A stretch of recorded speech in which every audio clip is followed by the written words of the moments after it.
Module 3 Lab 2 exercise.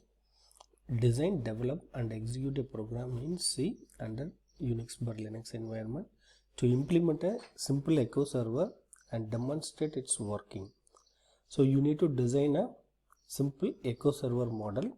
So what are the constraints are both server and client are to be connection length, and you have to use the UDP protocol for communication. So what are the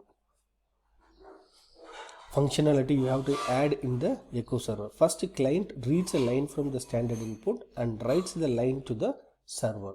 So client side you have to enter the message, it has to send it to the server. Server reads the line and send it back to the client. Client reads the data and it has to display in their output. That is a simple echo mechanism. To implement this experiment, you need to work in the Unix or Linux environment. Here I am going to show the demo in the Fedora environment, right? It is installed in the virtual machine. So once you log in the Fedora, you have to open the terminal. So here you can see that, just zoom in. You have to create files, right? So first you have to go to, I created in one folder lab2. Inside you have to create two files. One is udp server.c, udp client. So file name should be anyone, right? It's not a problem. You have to create two files. One is for server, another one is for client. So already I stored this file. Just I'll explain what are the content in the server. So this is a udp server file. So in the include section you have to see sys/scikit.h is the library. You have to include all the scikit related features you can able to get. So other includes, which are the functions you are adding in the DAO. According to that you have to add the include section. So in the main section you can see here our task is you have to create a scikit. So first here you can see this is the scikit creation, scikit function. First we call the scikit function af_init sock_datagram. So sock_datagram is nothing but it is for UDP protocol, sock_stream for TCP/IP protocol. First step you have to create a scikit address, scikit creation. After that you have to bind with the server address, right? You have to configure the server address with sin_family, then you have to give the address. So af_init is nothing but TCP/IP family, internet family. Then in address_any, it's nothing but this address is assigned by the system itself. Another port number we are defined for the server, right? So here h2n is nothing but it is in a network byte order, host to network sort, right? It's converted into the network byte order. It is stored in the server address .sin_port. So after that, once you configure the server address, you have to bind with the socket. So bind socket fd, then you have to give the server address, right? That is in a self address, you can give it. Then once the bind is completed, the server is getting ready for receiving the data. So here this is the last one. So for loop we are given for always it's running. So it is called the receive form. Receive form is the method receive from, actually it is received from the client. This method invoked from the scikit. It will check any messages are coming, that will be stored in the MSG, right? MSG is the variable which is used to store the incoming message from the scikit. So once it's received, then it's sent to the client. So while whatever the data it received from the client, it has to echo back to the client, that is sent to scikit ft message. So what are the messages data received from the client, it's just again it's sent to the client itself. That is called an echo server. So next we will see the what is the client functionality. Client functionality also almost same, right? So we are going to create a scikit. Just see here, this is the scikit af_init sock_dgram.0. Then you have to configure the server address, right? You need to create a server address here. After that port number should be the same.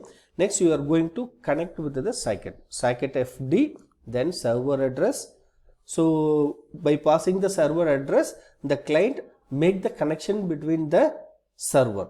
Once connection is established, you have to send the data. So here send the data. For send the data, you have to get the message from the user. So that stuff is here, right? Here printf enter the message. So that's kind of send line. Send line store the user input message. That input message is send it to the server.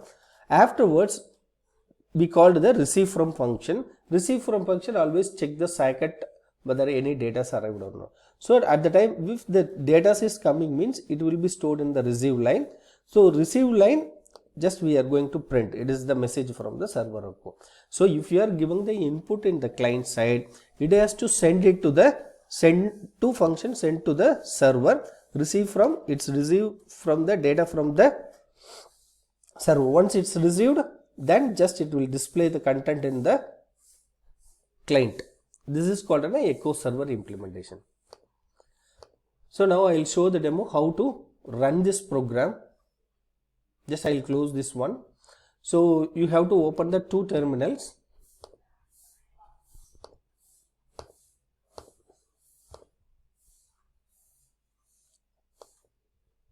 I have to open the two terminals. So first step we need to compile the program. To compile the program, use the GCC compiler -o.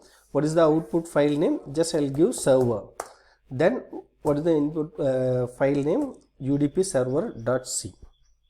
Just give an enter. It will compile and create the file in the name of server. This is the output of your udp server.c. So if you want to run the program, /serv server, right? /server. So it's binded.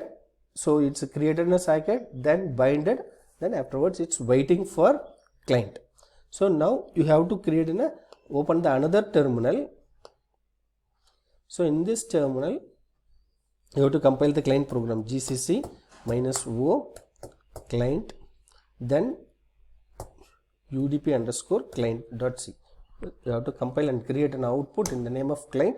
You have to check whether the file is created, already created. So to run the program,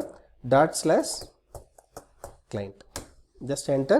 So it will prompt you to enter the message. Just I will open the two windows separately. This is for server, this is for client.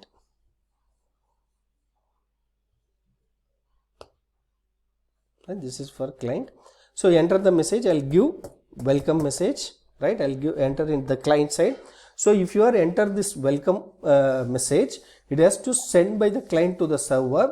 Client again echo back to the client. Just see here. This is enter the message. It's go to the server. Server display the client message as welcome. Then echo back to the client. Client also receive the same message and displayed in their output, standard output, right? This is our task, right?